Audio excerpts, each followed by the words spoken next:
চুয়াডাঙ্গা যে মামলাটি হয়েছে এই মামলা ওনার বিরুদ্ধে এলিগেশন হচ্ছে 19 কোটি টাকা এবং কি এভাবে পায় যে 80টা মামলা আছে সেই মামলায় আমরা দেখেছি প্রায় 3 থেকে 4 হাজার কোটি টাকা উনি আত্মসাৎ করেছেন পুরো বাংলাদেশে এবং কি ওনার যে ব্যাঙ্ক অ্যাকাউন্ট একটা নারায়ণগঞ্জের একটা মামলা ওনার ব্যাঙ্ক অ্যাকাউন্ট সিজ করা হয়েছে সেখানে প্রায় 15 থেকে 20 কোটি টাকা পাওয়া গিয়েছে।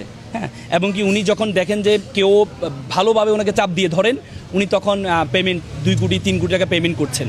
আজকে দেখেছেন আপনারা তার উদ্ধৃত আচরণ, আপনারা সাংবাদিকরা দেখেছেন আপনাদের সাথে কেমন আচরণ করেছে এবং কোর্টে তার আচরণ আপনি দেখেছেন।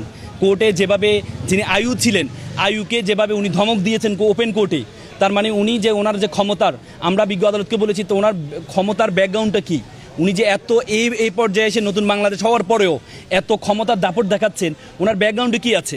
আজকে যখন উনি কারাগার কোর্ট থেকে বের হচ্ছিলেন আপনারা মিডিয়ারা ওনার ছবি তোলার চেষ্টা করেছেন, কিন্তু যেভাবে পুলিশ প্রোটেকশন ওনাকে দিয়েছে ছবি তুলতে আপনাদেরকে দেন, একটা হেবিচুয়াল অফেন্ডার একটা দাগি আসামি, সে আসামির ছবি ভিডিওগ্রাফি তুলতে আপনাদেরকে দেয় নাই। তার মানে ওনার বুঝতে হবে ওনার ব্যাকগ্রাউন্ডে কারা কারা অবস্থান করছে। তো সুতরাং আপনারা জাতির বিবেক সাংবাদিক আপনাদের উচিত যে এই যে আত্মসাৎকৃত টাকা কোটি কোটি টাকা আত্মসাৎ করেছে এখনও পর্যন্ত তাকে পুলিশের কিছু সংখ্যক তাকে প্রোটেকশন দিচ্ছে, সেটি this is the matter to regret.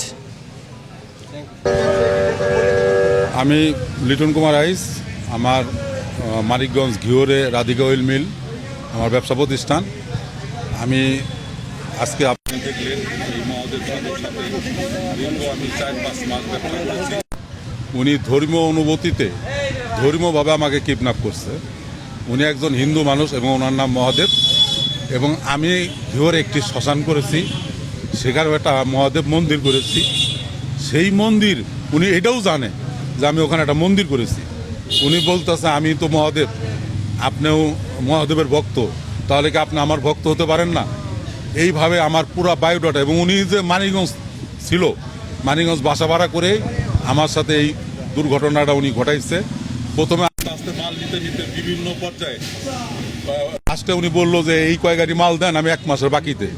তখন ওনাকে যখন আমি এই 1 মাসের বাকিতে ওনার কথায় আমি যখন ওনাকে মালটা দিয়েছি, দেওয়ার পরে ওনার মাল শেষ, আজকে বিল কালকে বিল, এরকম করতে করতে আমি যখন খুঁজতে গেছি তারপরে দেখি যে নামে উনি দিছে ওনার নাম হলো মহাদেব পাল, উনি হলো রাহুল এন্টারপ্রাইজ, এবং আমার এখান থেকে যত মাল গেছে সব রাহুল এন্টারপ্রাইজের নামেই চালান গেছে।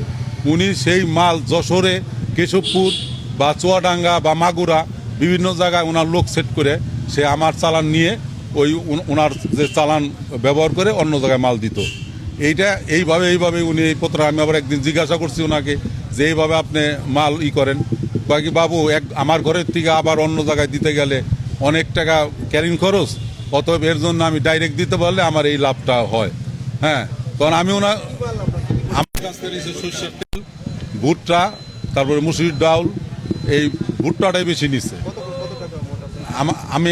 আমি আমার তরফ থেকে উনি আমাকে মনে করেন 76 গাড়ি মাল বিক্রি করছে ওনার কাছে আমি 6 কোটি উপরে মাল বিক্রি করছি, 6 কোটি 41 লাখের মতো। উনি 4 কোটি টাকার মতো দিচ্ছে আমাকে, 2 কোটি 41 লাখ টাকা আমি পাবো। আর আমার আরেক ভাই যে রতন ভাই, উনি নারায়ণগঞ্জে ব্যবসায়ী করে, ওনার তরফের যে মালগুলো আমার চালানে গেছে কমিশনের মাধ্যমে, ওইটা হলো 17 কোটি 14 লাখ টাকা। এই মোট হলো 19 কোটি 55 লাখ টাকা। আমি এটা ন্যায় বিচার চাই। আমি তো তাকে জেল খাটার আমার উদ্দেশ্য না। আমার উদ্দেশ্য, আমি যে মানুষের কাছ থেকে বাকি নিয়েছি, আজকে আমি বাড়িতে থাকতে পারি না।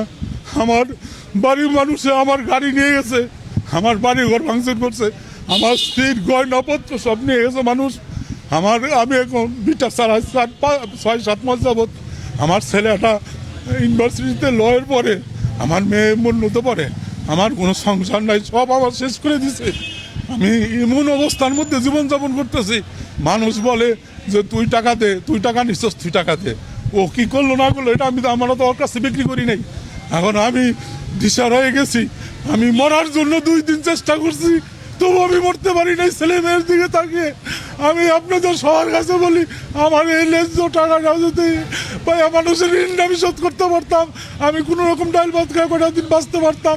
এটাই আপনাদের কাছে চাওয়া। উনি যে সব কথা বলছেন ওনার চেকও আমার কাছে আছে, উনি চেকও দিয়েছে আপনাদের কাছে। এটাই আমার আবেদন, আপনারা সঠিকই করে আমার এই প্রাপ্য টাকাটা দিয়ে আমি মানুষের ঋণ পাতিটা শোধ করে আমি কোনো রকম জীবনযাপন পালন করতে চাই। এই আমার আপনাদের কাছে আকল আবেদন, ঊর্ধ্বতন কর্মকর্তার কাছে আবেদন, প্রশাসনের কাছে আবেদন এবং রাষ্ট্রীয় ক্ষমতার সরকারের সবার কাছে আমার এই ব্যাকুল আবেদন, আমার এই কাজটা আমরা সবাই করে দেন, এই বলে আমার শেষ করছি।